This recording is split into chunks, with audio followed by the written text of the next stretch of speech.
Excuse me. What in the world are you thinking? Mean Gene, the first thing you need to do is to tell these people to shut up if you want to hear what I gotta say.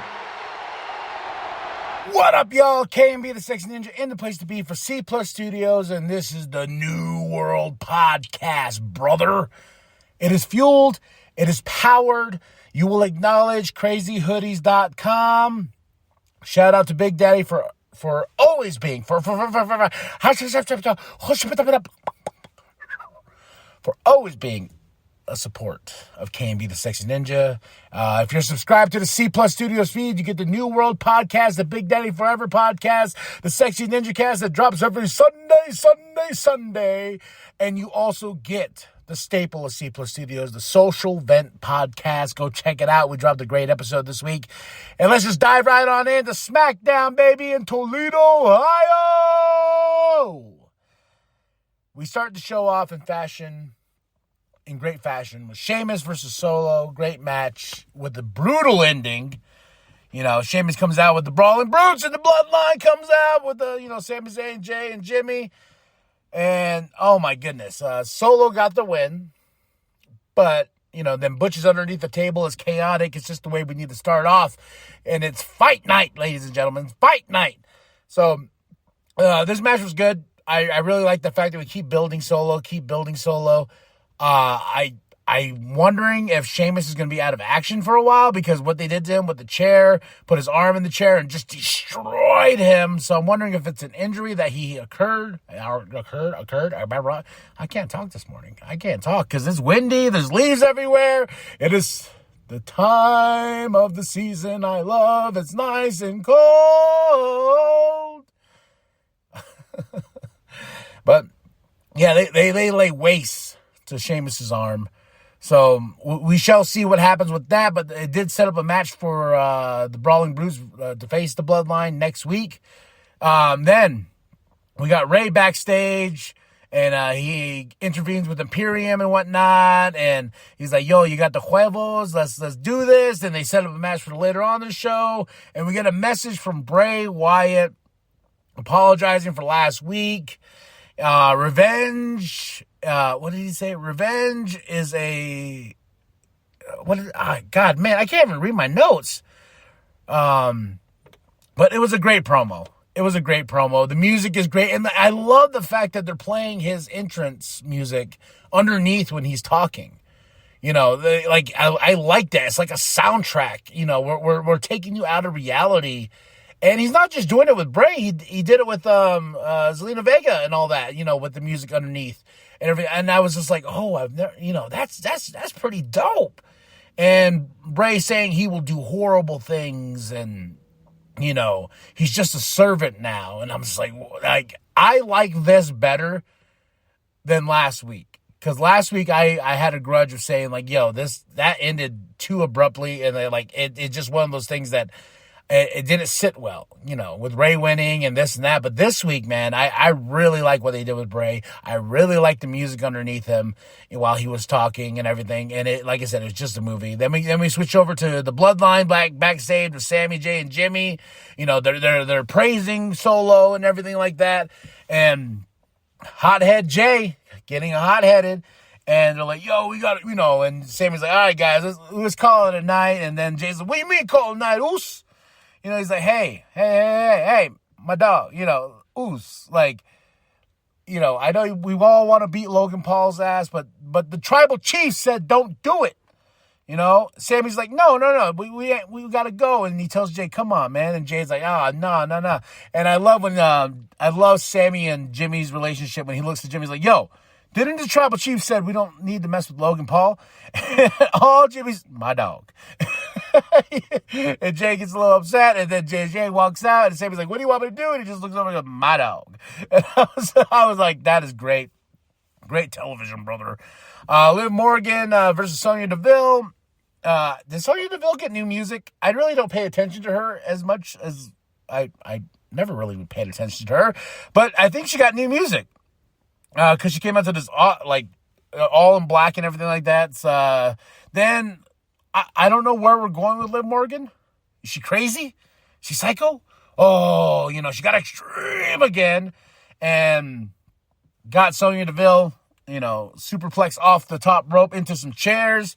There was no contest here and everything like that. But, we're going with this whole, is she crazy? She's losing it. What's going on?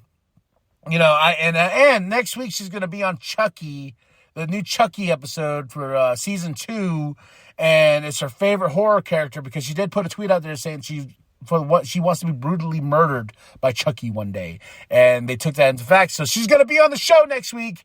And if you're not watching Chucky season 2 or Chucky season 1, you're missing out. The show is great. It's fantastic.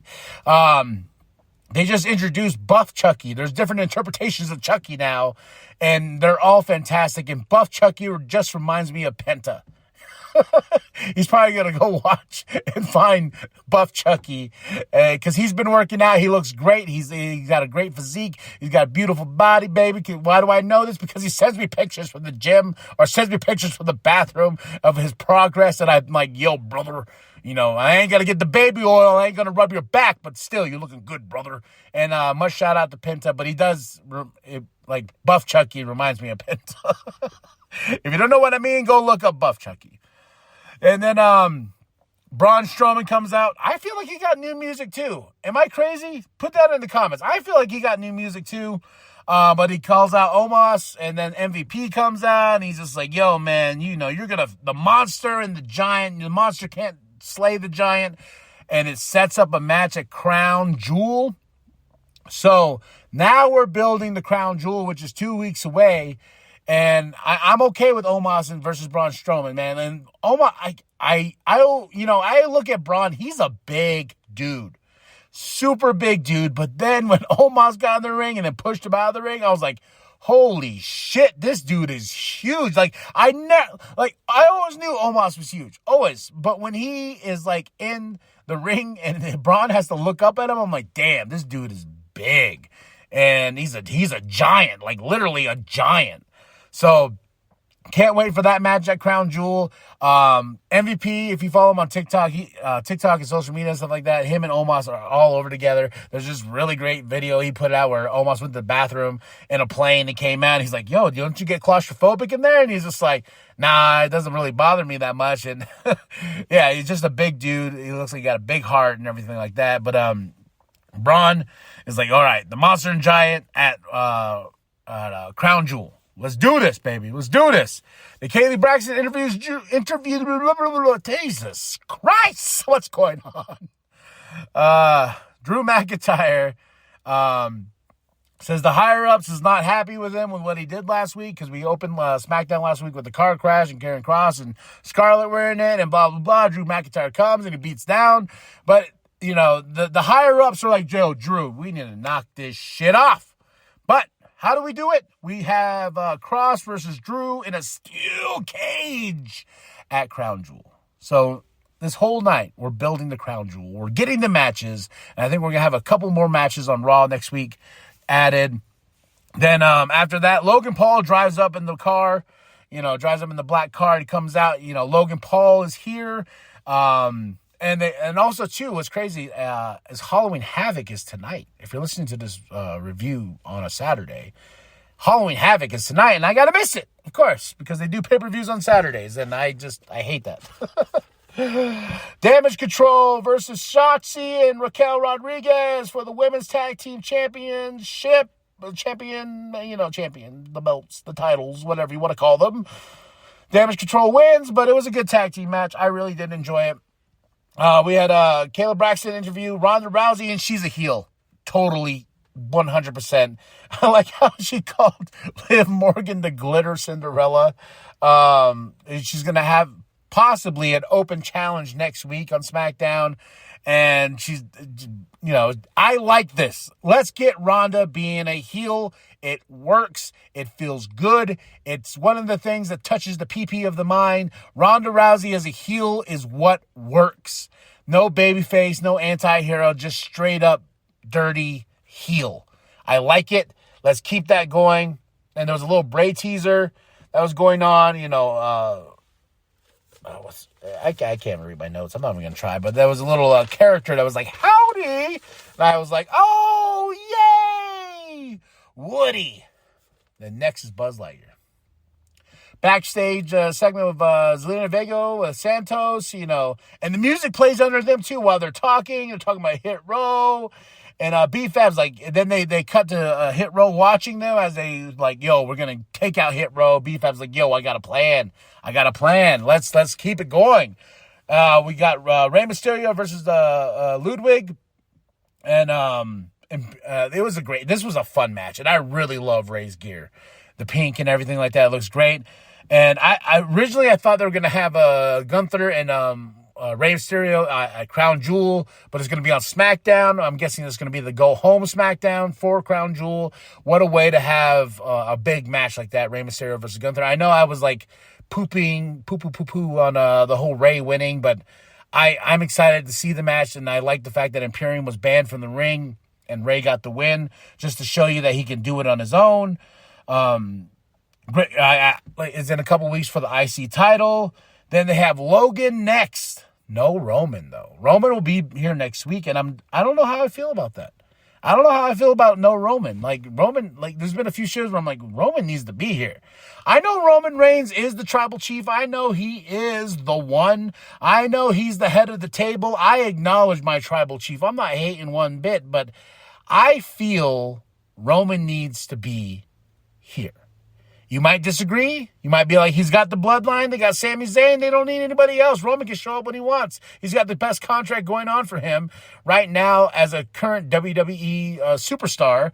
And, I'm just saying he needs to be there just because John was always there. John Cena was always there. I know we're building Roman to be this empire of an opponent, but I just felt he should be there more often than he is, but could be due to health reasons, So next week is Roman, but Logan Paul is next, and they, I like Logan Paul. I know a lot of people hate this dude. I know a lot of people say he's a douche. I know a lot of people say this and that about Logan Paul, but I got to tell you something about Logan Paul, man. I don't know what happened or when this happened because he's been working with Shawn Michaels, training with Shawn Michaels, and there was a great tweet where Roman's just like, you better, train with who you can, or next week you can train with God because I'm still going to smash you. I don't know what the tweet was, but then Paul's like, yo, Roman, you're God. You're busy next week. So, but Logan on the mic? Oh, man. And that whole hard cams, I know the hardcore fans, blah, blah, the hard cams, and I got to look at the hard, I was just like, whoa, this dude is like, this tonight proves to me that this dude can do anything.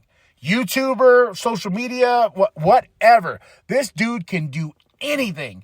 And his promo tonight was on fire. I don't care what anybody says. His promo tonight was on point. It got to the point. It was on fire. And it got to that crowd. And he lighted it up. Good little pop from Ohio. I really liked this promo. I thought the world of this. And I was just like, damn, Logan Paul can do anything, and everyone's going to hate on him. But at the same time, I'm looking at this dude like, yo, what you did tonight, that's good business, brother. But of course, Jay, the hothead, attacks Logan. Super kicks him, gets him in the corner. Jay is ruthless, And I like what Logan said. He goes, all I need is one shot, baby. One shot to Roman, and I could take that title. That's all I need. And so after Jay beats him down, Sammy comes out. And he's like, yo, Jay, I told you we're not supposed to do this because he has to pay the consequences of what's going to happen and everything like that. I just love Sammy and the storyline. And there's going to be some repercussions to Sammy next week, I feel, from the tribal chief. But the biggest thing is, after Sammy kind of distracted Jay, Jay got turned around and got laid out. One punch. What he talked about in his promo, one punch. Took out Jay. Sammy's like, holy shit. And we got Logan chants. Taking that crowd, who was already hot for you, being like, especially when he mentioned Ohio and everything like that. Then ending this whole thing with knocking out Jay and the crowd chanting Logan. Sold Sold. That is great television, brother. I'm telling you, that was some good stuff. And he just says, one shot, baby. One shot. One shot. And I feel like that should be a t-shirt. One shot, baby, by Logan Paul. 5 stars for the show. I was entertained from top to bottom. Jesus Christ. I hope y'all understand that I got up super early to watch SmackDown. I had to watch it on my phone.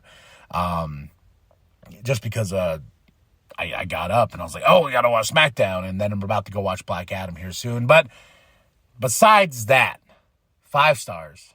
SmackDown. Leave your comments below. What did you like? What did you not like? What did you love? What did you hate? Just drop them below and let me know what you thought or what you think of SmackDown from this Friday night. I really enjoyed it. 5 stars out of 5. So much love. And damn, that Logan Paul promo, baby. That Logan Paul, baby. Logan Paul. One shot. After that, you gotta like and subscribe. You're gonna share it with your grandma. Share it with your grandpa. Share it with the bum down at Walmart. I am KMB, the Sexy Ninja. And remember, the New World Podcast is for life. Paul sidestepping. Bang! Logan Paul with one lucky shot. I think Jey Uso may be out cold.